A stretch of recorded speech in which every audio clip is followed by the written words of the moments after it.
Fisk Seafood eitt af stærri sjávarútvegsfyrirtækjum Íslands þar sem yfir 260 einstaklingar frá 9 löndum vinna. Félagið var stofnað 1955 og starfar það á öllum stigum virðiskeðjunnar, frá veiðum og vinnslu til sölu og útflutnings.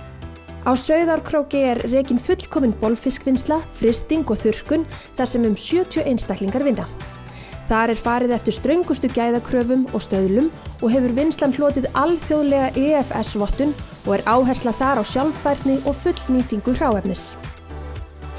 Fyrirtækið hefur nýtt sér skráningar á slysum, næstum því slysum og óhöppum til úrbóta meðal annars með tregskerandi hönskum á snyrtilínunni sem fækkaði slysum til muna.